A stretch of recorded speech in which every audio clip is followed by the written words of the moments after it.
Póngase cómodo. Prepare su Biblia.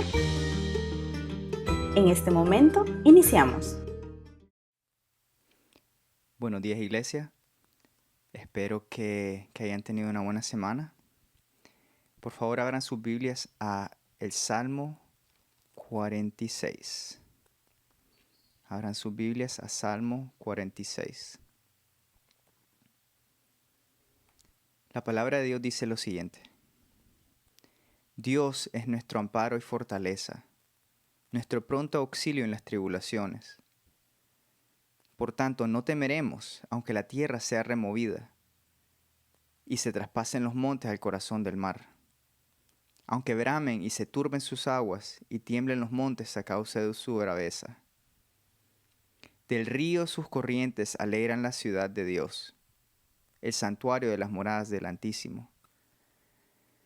Dios está en medio de ella, no será conmovida. Dios la ayudará al clarear la mañana. Bramaron las naciones, titubearon los reinos, dio él su voz, se derritió la tierra. Jehová de los ejércitos está con nosotros, nuestro refugio es el Dios de Jacob. Venid, ved las obras de Jehová, que ha puesto asolamiento en la tierra, que hace cesar las guerras hasta los fines de la tierra, que quiebra el arco, corta la lanza y quema los carros en el fuego. Estad quietos y conoced que yo soy Dios. Seré exaltado entre las naciones, enaltecido seré en la tierra. Jehová de los ejércitos está con nosotros. Nuestro refugio es el Dios de Jacob. Eso es lo que dice la palabra de Dios, iglesia. El Señor de los ejércitos es nuestro Dios. Y no importa nuestra circunstancia, ya sea que estemos en abundancia o en humildad, Cristo es nuestra fortaleza, nuestro escudo, nuestro refugio. Así que alabemos a Dios, sea cual sea nuestra circunstancia.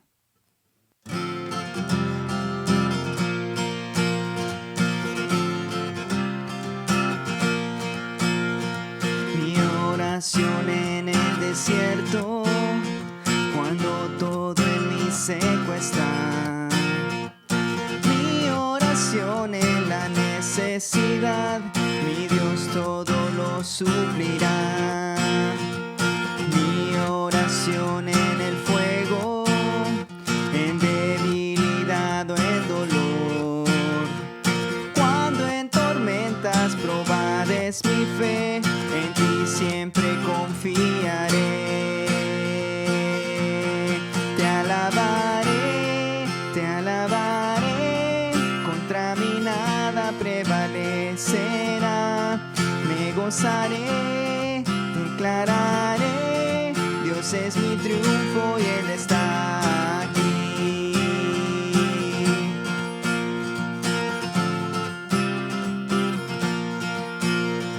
Mi oración en la batalla, cuando el triunfo no puedo ver. Soy coheredero y conquistador, en Cristo permaneceré. Te alabaré, contra mí nada prevalecerá. Me gozaré, declararé, Dios es mi triunfo y Él está aquí. En todo lugar, en todo tiempo, tú eres Dios, tengo motivo al cantar. Es mi deseo adorarte. En todo lugar, en todo tiempo, tú eres Dios, tengo motivo al cantar. Es mi deseo adorarte. En todo lugar, en todo tiempo, tú eres Dios, tengo motivo al cantar. Es mi deseo adorarte. Te alabaré, contra mí nada prevalece. prevalecerá. Me gozaré, declararé contra el triunfo y Él está aquí.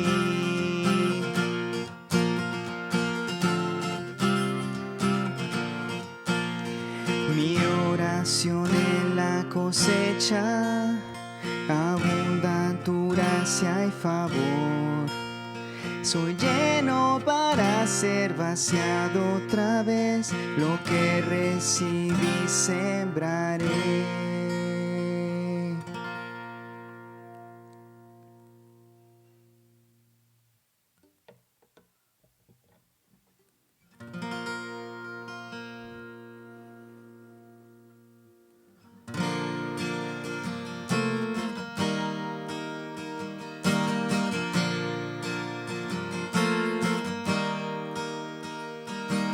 Si mi fe ha de caer, Jesús me sostendrá.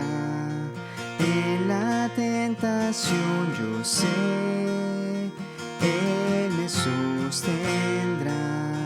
No podría estar de pie en la oscuridad, pues mi amor muy frágil es.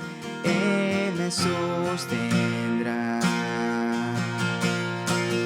Él me sostendrá.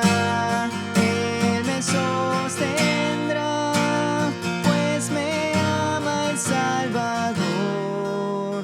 Él me sostendrá.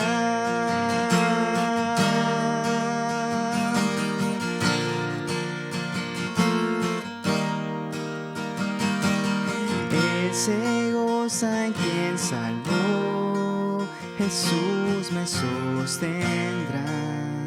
Ante el precioso soy, Él me sostendrá.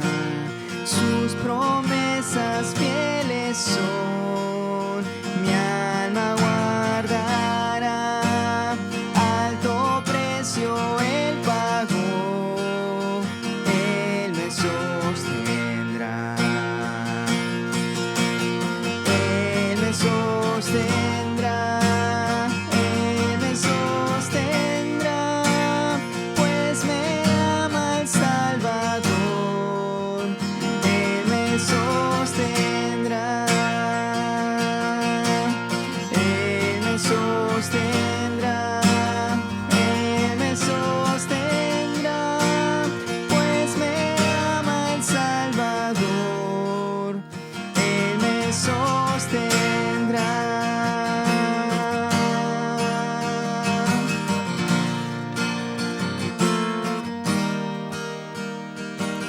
Él sufrió y por mí murió, Jesús me sostendrá. La justicia Él sació, Él me sostendrá. Vida eterna tengo en Él, Él me sostendrá. Hasta que le pueda ver, Él regresará. Él me sostendrá. Él me sostendrá, pues me ama el Salvador. Él me sostendrá. Él me sostendrá. Él me sostendrá, pues me ama el Salvador. Él me sostendrá.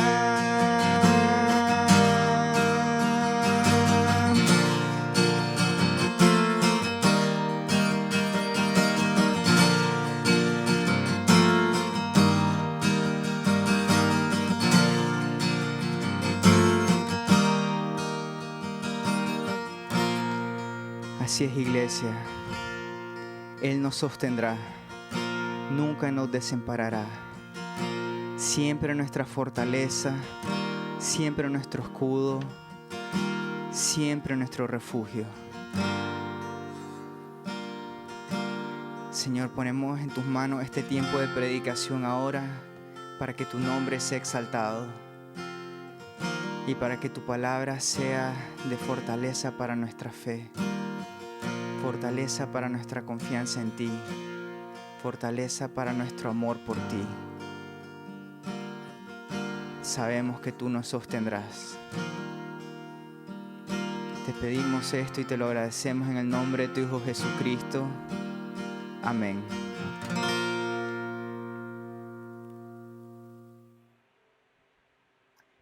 Bien, buenos días a todos, hermanos, amigos que están conectados a través de este servicio, y es el momento ahora para orar y exponer su palabra. Quiero que me acompañen, por favor, en oración y que pongamos nuestros corazones en las manos de Dios para ser enseñados a través de su palabra. Señor, te damos gracias en esta mañana por tu infinita bondad, Señor, porque en medio de todo tú tienes cuidado, porque nada se escapa de tus manos, pues tú, Señor, eres soberano. Ahora, Padre, nuestros corazones están dispuestos a escuchar y aprender y ser enseñados, Señor, e instruidos por medio de tu verdad, tu palabra que es verdad, Señor. Gracias te damos en el nombre de Jesús. Amén. Quiero que nosotros tomemos un tiempo para reflexionar acerca de la vida de José. Mucho se ha hablado de José, de hecho es uno de los personajes que en lo particular a mí me gusta muchísimo y fue una de las historias que más me cautivó y que sé que cautiva mucho cuando nosotros escuchamos acerca de un muchacho que de muy joven fue llamado el soñador. Un muchacho que nació en la vejez a su padre Jacob y que tenía todo un futuro por delante, pero de pronto su vida empezó a verse un tanto truncada por los sueños que Dios le había dado, a causa de la envidia y de los malos deseos que despertaron en el corazón de sus hermanos. Ahora, si nosotros nos vamos a la situación actual que nosotros estamos viviendo, la pregunta es, ¿qué significa que Dios sea un Dios soberano? Y hoy nosotros vamos a aprender acerca de esa vida de José y vamos a entender que la soberanía de Dios tiene mucho que ver con hacer cumplir su voluntad para todos aquellos que le buscan. Y si nosotros estamos y podemos ser contados dentro de aquellos que le buscamos con nuestro corazón, vamos a tener confianza que si caminamos hacia esa voluntad buena, agradable y perfecta será sobre nuestra vida. La palabra de Dios empieza a mostrarnos sobre la vida de José en el capítulo 37 de Génesis y dice así, yo voy a estar leyendo algunos versículos, pero usted puede a lo mejor tomar tiempo durante la semana para aprender más de la vida de José y empezar a leer en el capítulo 37. Habitó Jacob en la tierra donde había morado su padre, en la tierra de Canaán.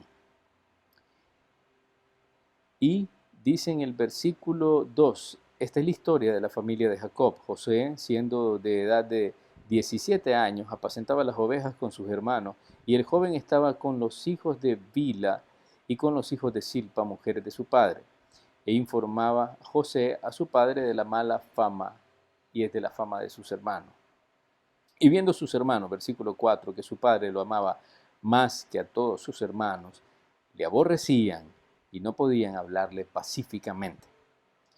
Leemos en el versículo 8, luego de que José viene y les cuenta a sus hermanos que había tenido un sueño, Ellos le respondieron sus hermanos, ¿reinarás tú sobre nosotros o señorearás sobre nosotros? Le aborrecieron aún más a causa de sus sueños y sus palabras.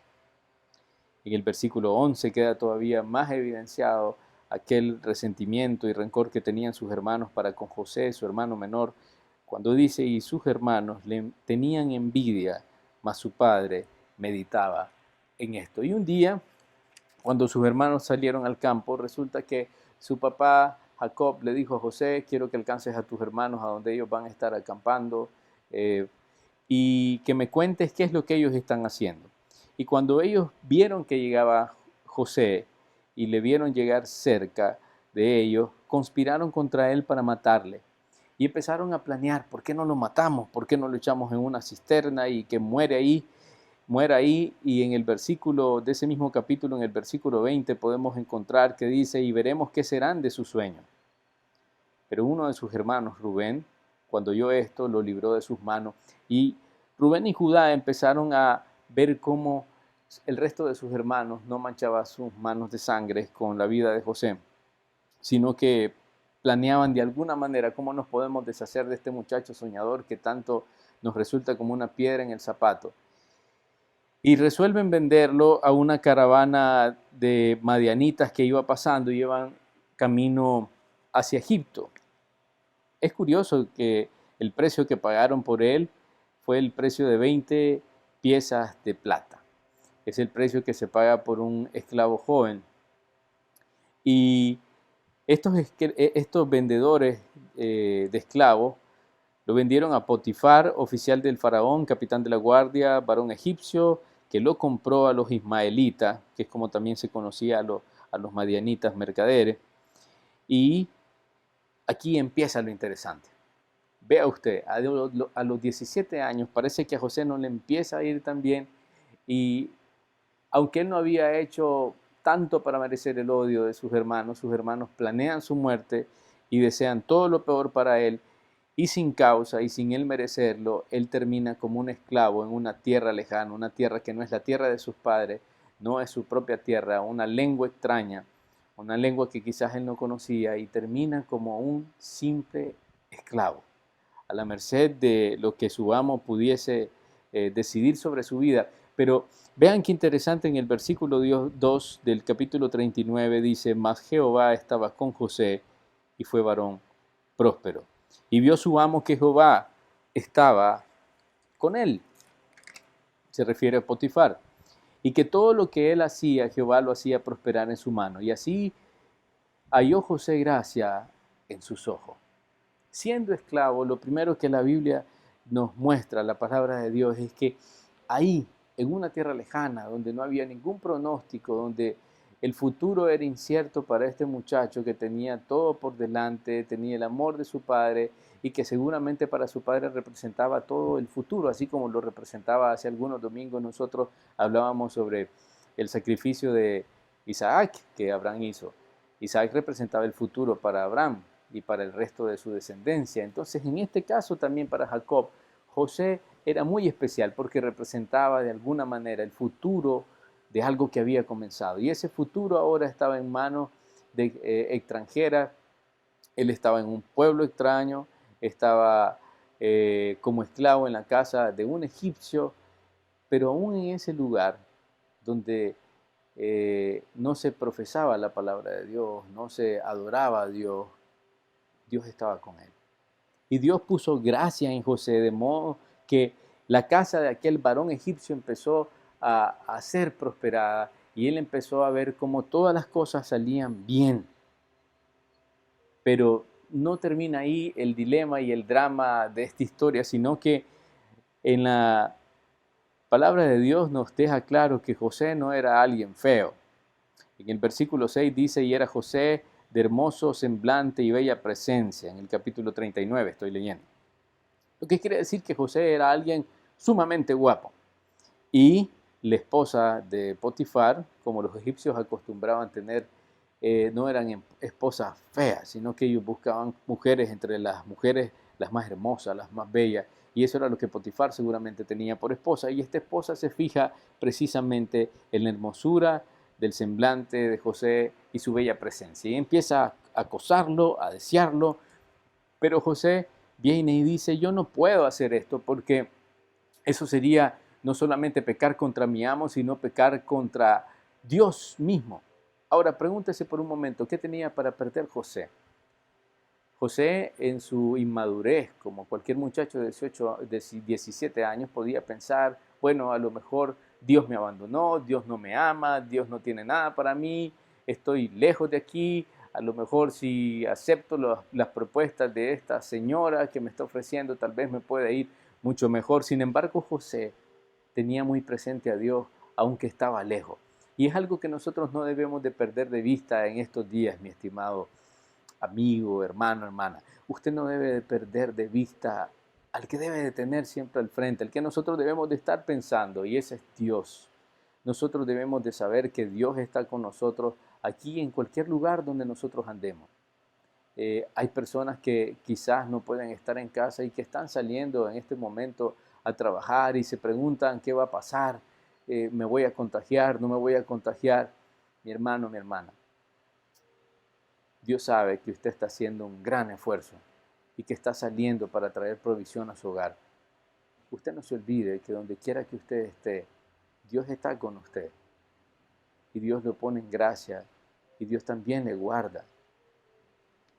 Luego, José decide no ceder a los deseos de esta mujer y a causa de un mal testimonio de esta mujer, José va a parar a la cárcel.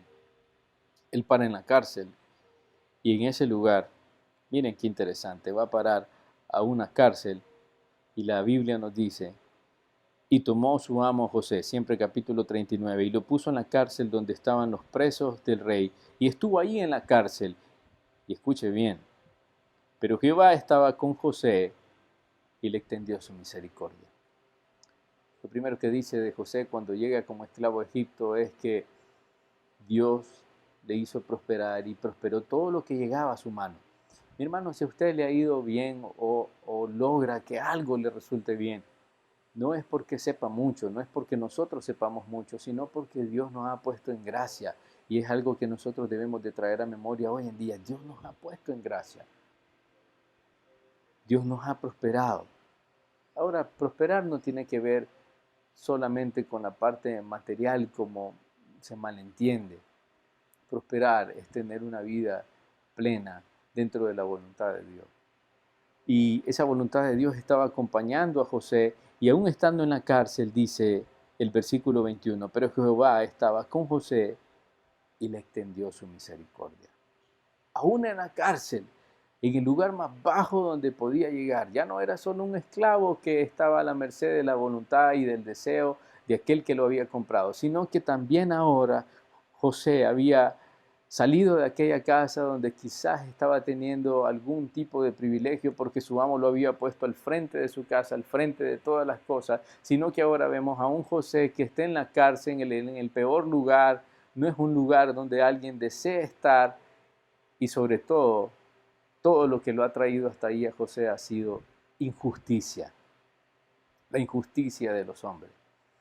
Lo ha traído hasta la cárcel el pecado de otros, la consecuencia del pecado, porque otros planearon su mal y a causa de ese plan y esa estrategia por destruirlo y procurar su mal, por esa injusticia de otros, José ahora está sufriendo en una cárcel, pero aún en esa cárcel Dios le extendió su misericordia. Y estando ahí en la cárcel, José llega a volverse una especie de administrador en la cárcel y un día llega a conocer al copero y al panadero del rey, del faraón. Ambos habían delinquido y dice en el capítulo 40, aconteció después de estas cosas que el copero del rey de Egipto y el panadero delinquieron contra su señor el rey de Egipto. Y entonces ambos tuvieron un sueño, José los ve que se despiertan y están abrumados y les pregunta qué les pasa y ellos dicen, tuvimos un sueño pero no tenemos quien lo interprete. José les dice, ¿acaso no es de Dios interpretar los sueños? Contádmelo ahora, dice José en el versículo 8. Y ellos empezaron a contar el sueño y él le dijo al copero, en 3 días, esta es la interpretación, el faraón va a restablecerte en tu cargo, te va a volver a poner en esa posición, pero cuando estés ahí, escuchen la petición de José en el versículo 14, acuérdate pues de mí y te ruego que uses conmigo de misericordia y hagas mención de mí a faraón y que me saques de esta casa. Ya todos sabemos lo que pasó, o al menos casi todos, lo que pasó con el panadero. La interpretación y el significado del sueño era que el panadero era culpable del delito por el que el faraón los había llevado hasta la prisión y el faraón dispuso que este hombre iba a morir a causa de su falta. Y así fue. Pero aquel copero que salió en libertad, escuche lo que la Biblia nos relata que fue lo que hizo. José le está diciendo, acuérdate de mí cuando estés allá afuera. Sin embargo, en el versículo 23 del capítulo 40 dice, y el jefe de los coperos no se acordó de José, sino que le olvidó. Qué terrible. no solamente sufrir la injusticia, sino que ahora el olvido y la falta de ayuda de aquel en el que José tal vez había puesto algo de su esperanza. José había pensado que ese hombre le podía ayudar y queda abandonado. Pero un día el faraón empieza a tener sueños y José le dice, bueno, el copero se acuerda en ese momento y habían pasado algunos años quizás, y mandan a traer a José y José hace la interpretación del sueño y esto lo pone en gracia delante del faraón, alguien que no conoce de Dios. Y cuando José empieza a recomendar, miren qué interesante, José no empieza a recomendar, póngame a mí como gobernador, sin embargo el faraón decide ante la interpretación y el consejo por la hambruna que iba a haber, dice el faraón a todos sus consejeros, ¿acaso hallaremos a otro hombre como este en quien esté el Espíritu de Dios? Interesante, alguien que no conoce a Dios reconoce que en José estaba el Espíritu de Dios. ¿Cómo nuestro testimonio puede dar a conocer a otros que Dios es real, es soberano y que es verdadero? Y así es como José se convierte en el segundo hombre más poderoso de Egipto. Llega a ser tan poderoso como el faraón, excepto en el trono. Pues eso fue lo que dijo el faraón. Serás grande y en todo serás tan respetado como yo, excepto en el trono. Pasan los años, José se casa, José tiene unos hijos también, que aparecen más adelante en el relato, mismos que bendice su padre. Pero un día de tantos, a causa de la hambruna, llegan sus hermanos hacia Egipto a buscar grano. Y en ese momento José reconoce a aquellos que le hicieron mal, sus hermanos. Piensa en el dolor que causó en José solo ver a aquellos que habían cometido injusticia con él. Y José empieza seguramente a pensar qué hago con ellos, cómo me puedo desquitar con ellos, cómo puedo tomar venganza. Y José empieza, primero les provee de alimento, después les pide que venga a él el hermano menor, y así es como traen al hermano menor, a Benjamín, delante de José, y luego José pone una copa en uno de los sacos, uno de los sacos que llevaba Benjamín, y así se queda Benjamín, y empieza toda una trama donde hasta podemos pensar que José estaba viendo qué podía hacer para devolverles un poco de lo mal que habían hecho contra él, de la injusticia. Sin embargo, luego no pudo más, y estando frente a sus hermanos, José rompe a llorar en el capítulo 45. Y en ese momento él les dice, yo soy José, vuestro hermano, el que vendisteis para Egipto. Piensen ustedes en la escena, mis hermanos, en lo duro que debe haber sido eso, tener frente a él a sus hermanos, los que planearon su muerte, los que lo odiaron con todo su ser. Y ahora él es el hombre más poderoso. Podía destruirlos, podía acabar con ellos con solo mover un dedo y ordenar a la guardia. Pero él suelta a llorar. Porque seguramente, como en José estaba el Espíritu de Dios, Dios pudo más. Y hermano, en este tiempo en que estamos pasando de tanto peligro y riesgo con la pandemia, las fases que se dicen en las que nosotros estamos en Nicaragua, debemos de empezar por reconocer que Dios es el que nos ha traído hasta acá. Dios nos ha extendido su misericordia. Y que si pueden haber injusticia, la culpa no está, o la solución no está en decidir quién es el culpable. No está en señalar y señalar y señalar, sino en saber si el Espíritu de Dios está en nosotros. Y si el Espíritu de Dios está en nosotros, este trae el perfecto amor y trae paz y tranquilidad a nuestras vidas y confianza. Podemos ir en la noche y reunir a nuestra esposa, a nuestra familia y decir, vamos a orar. Porque aunque hay peligro allá afuera, vamos a orar. Y vamos a creer que Él nos guarda, que Él es nuestro ayudador, que Él puede guardar nuestras vidas y Él es nuestro proveedor. Sus hermanos seguramente pensaron que era el final, porque estaban frente a un hombre que además de ser poderoso, era la víctima de su injusticia. Sin embargo, José les dice, ahora pues, versículo 5 del capítulo 45, ahora pues, no os entristezcáis, ni os pese de haberme vendido acá, porque para preservación de vida, escuche bien mi hermano, me envió Dios delante de vosotros. Versículo 8, así pues, no me enviasteis acá a vosotros, sino Dios, que me ha puesto por padre de Faraón, y por señor de toda su casa, y por gobernador de toda la tierra de Egipto. No fueron ustedes, le dice José, sino que fue Dios. Hermano, hermana, la soberanía de Dios y su providencia no quiere decir de que el tener la presencia de Dios signifique que no vamos a pasar por tiempos difíciles como este que estamos pasando. Un tiempo duro y de mucha preocupación, incertidumbre y dolor, sin duda. La presencia de Dios estará con nosotros más allá de todo lo que pueda pasar. Y es esa misma presencia y soberanía de Dios que muchas veces permite que algunas cosas sucedan. Porque si nosotros decimos que Dios es soberano, lo que estamos diciendo es que Dios gobierna absolutamente sobre todas las cosas. Hermano, hermana, este virus no ha salido del gobierno de Dios. Dios es un Dios soberano. Y Dios es el que ayuda a que todas las cosas sean para el bien de aquellos elegidos, de aquellos que le buscan de corazón.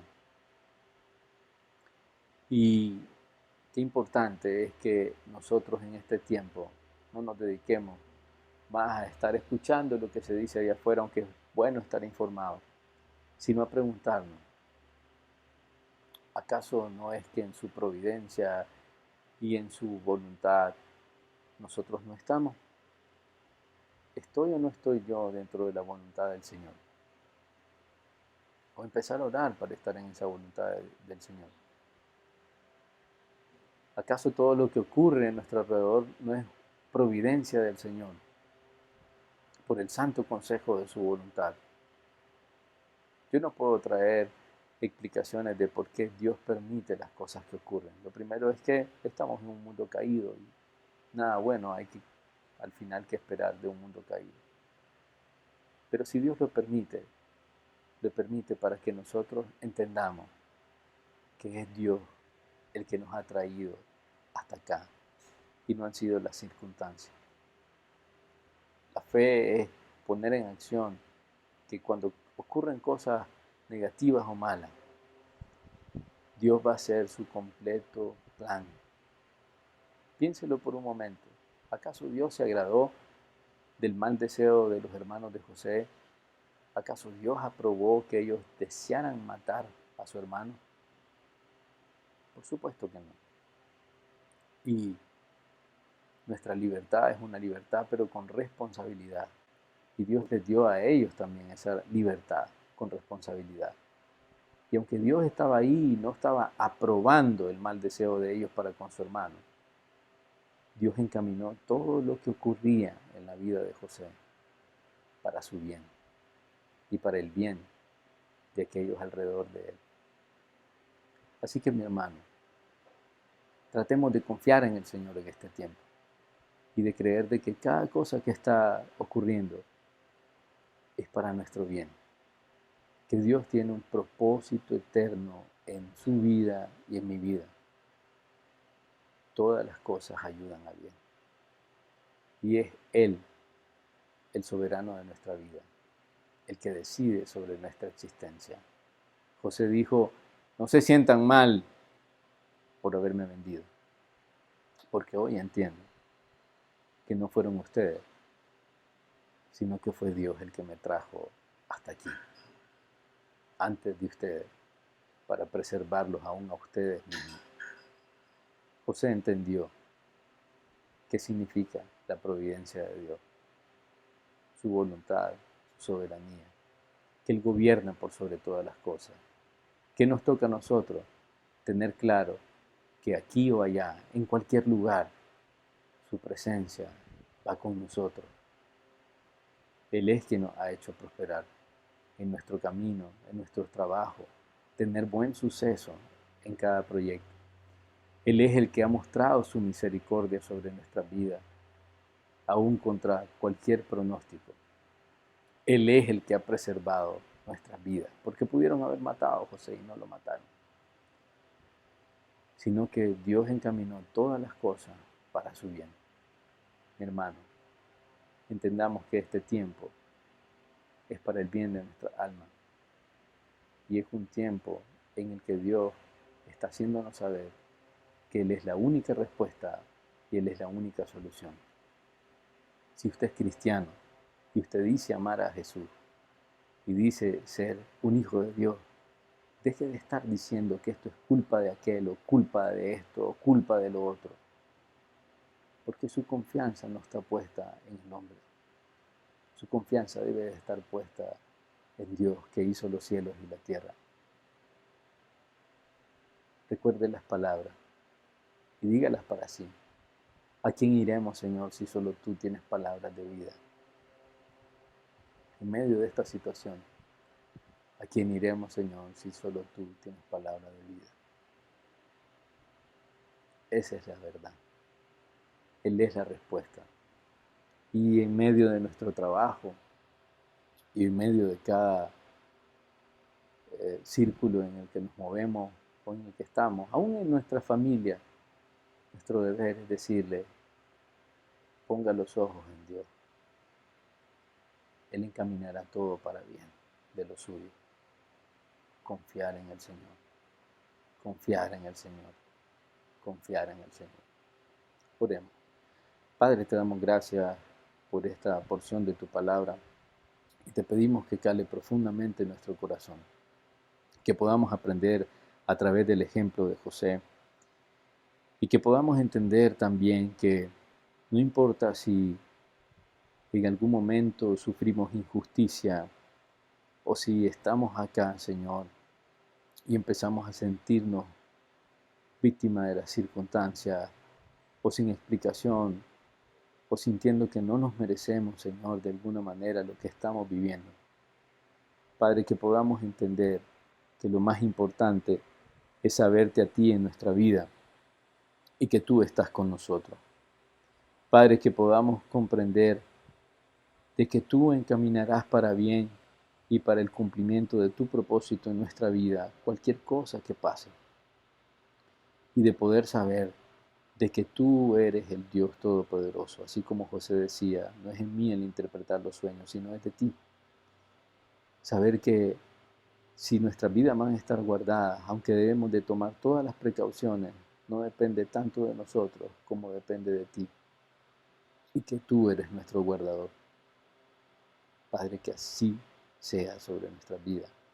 Y que podamos meditar en esa palabra y aprender del ejemplo de José.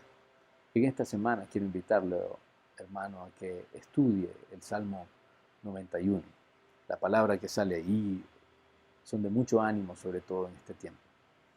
Dios sea bendiciendo sus vidas, Dios bendiga a su familia y que esa confianza en Dios sea la que crezca cada día de esta semana. Dios les guarde en su entrada y en su salida. Y Dios haga resplandecer su rostro sobre ustedes y sobre cada una de nuestras familias. Que Dios, Señor, sea guardándonos en completa paz y confianza en Él. Dios te bendiga.